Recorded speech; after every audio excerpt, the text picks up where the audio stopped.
Bien muchachos, vamos a la última parte de este video en la cual vamos a insertar nuestros datos obtenidos en la tabla Excel anterior. Vamos acá entonces, primero ingresamos el correo y la autorización, en este caso, aprobando, vamos a ingresar retroalimentación. Ya, siguiente. En la primera parte nosotros vamos a tener que integrar o ingresar en realidad todos los resultados de nuestra tabla. ¿Ya? Eso es lo primero. Vamos entonces rápidamente, intensidad de dolor, rango, la distancia entre el más alto y el más bajo. El más alto de la columna RGT20 en intensidad de dolor, el más alto es 10, el menor es 1, la respuesta es 9. No se olviden que el rango es la diferencia, es la resta.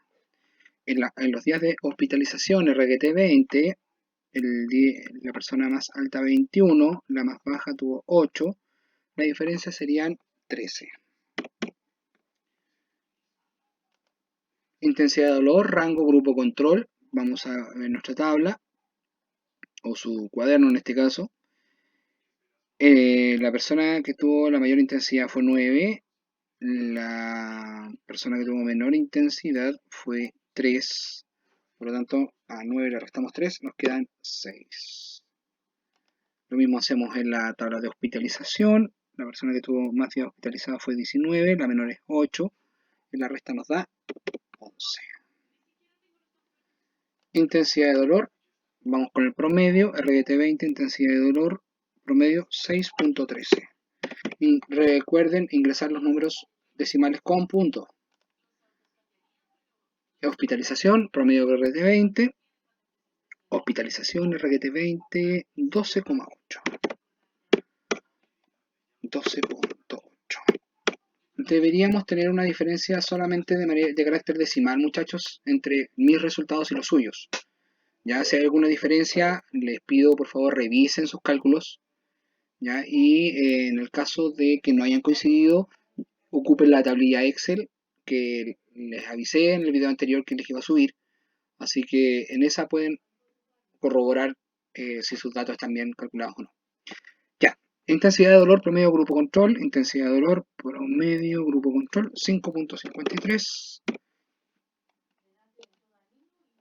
Promedio grupo control en hospitalización, promedio grupo control 12.47.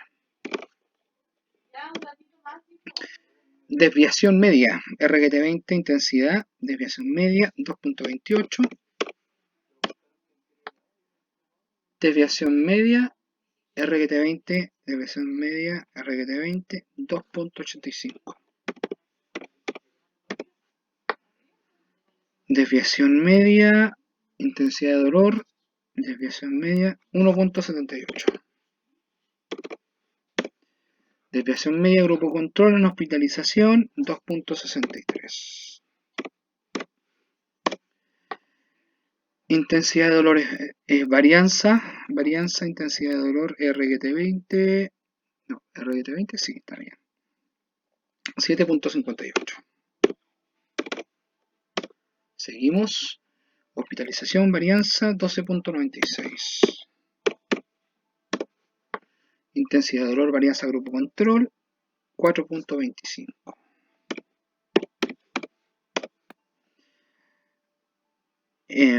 Varianza, grupo control, hospitalización 9.98. Les recuerdo que todos estos datos los calculamos a través de la planilla Excel. Si usted no sabe o no ha visto los otros videos, les recomiendo que vaya atrás y vea el video número 2, que ahí le explico cómo realizar este estudio a través de planilla Excel. Seguimos entonces. Intensidad de dolor, desviación estándar, grupo control, desviación estándar, grupo control en intensidad 2.06, 2.06. Vamos al otro. Hospitalización, desviación estándar, grupo control, desviación, grupo control 3.16. Siguiente, intensidad en RT20, 2.75. Y el siguiente, 3,6 o 3,60 también. Coeficiente de variación, le recomiendo colocarlo de manera porcentual. Si no es así, puede colocar el decimal, no hay ningún problema. Yo voy a tener la precaución de revisarlo.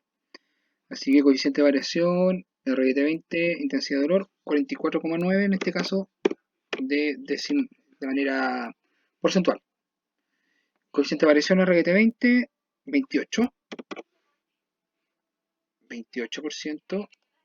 En el otro, 37.3. Y el último, 25. Siguiente. Vamos entonces a seleccionar de acuerdo a los datos. De acuerdo al análisis realizado, en cuál de los dos grupos se presenta un promedio, una intensidad más alta de dolor. ¿Dónde hay más dolor? ¿En las personas con suero o con personas con RGT20? Las personas con RGT20. De acuerdo al análisis realizado, ¿en cuál de los dos grupos se presenta el promedio de una hospitalización más baja? Vamos a ver la hospitalización. Los días de... Ahí usted tiene que mirar cuál de los dos grupos se presenta el promedio de hospitalización. Usted tiene que mirar los promedios, ¿no es cierto? Grupo con RGT20, hospitalización más baja. En realidad, en ninguno de los dos se presenta una diferencia tan grande, ¿ya?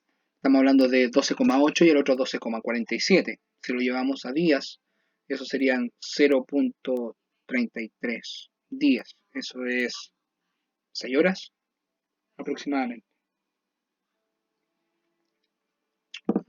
Entonces, sigamos. Respecto a la fluctuación o comparación de promedios de la intensidad de dolor, ¿cómo podemos describir el efecto de RGT20 en el caso de la intensidad de dolor? Nosotros podemos ver en nuestros datos es que con el medicamento la intensidad del dolor aumentó en promedio, ¿ya?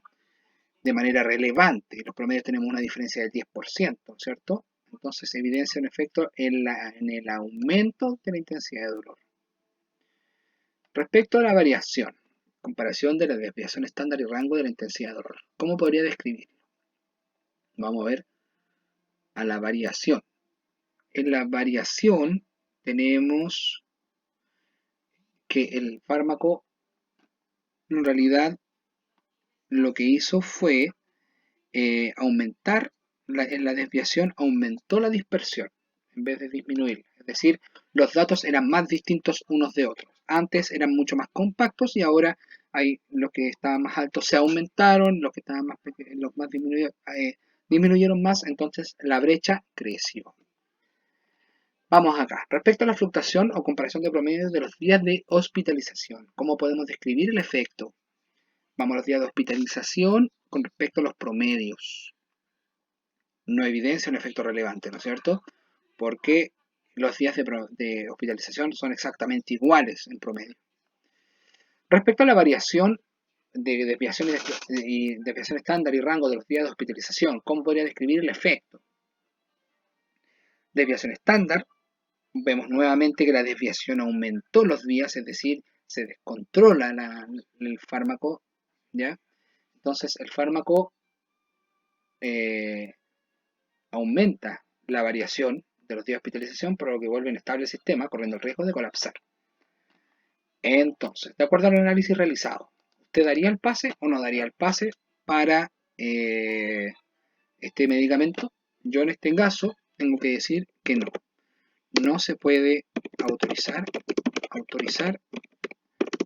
porque no muestra diferencias favorables en el combate al coronavirus. Yo lo voy a anotar así, simple. Ustedes yo sé que se van a explayar un poco más, pero en definitiva, lo que podemos concluir con los números y con las preguntas que acabamos de responder es que en realidad el medicamento no es relevante para los días de hospitalización, muy poca diferencia, pero en la intensidad de dolor, a diferencia de las personas con sueros, las personas con RGT20 aumenta el rango de dolor. Así que, y además aumenta la desviación estándar, por lo tanto, además de ser más doloroso, las personas se acercan, los datos están más dispersos, están mucho más descontrolados, ¿me entienden? entonces el medicamento de ninguna manera no se puede autorizar. Bien, chiquillos, eso ha sido el video explicativo ya del desafío de aprendizaje media dispersión. Espero que se hayan divertido, que lo hayan encontrado interesante.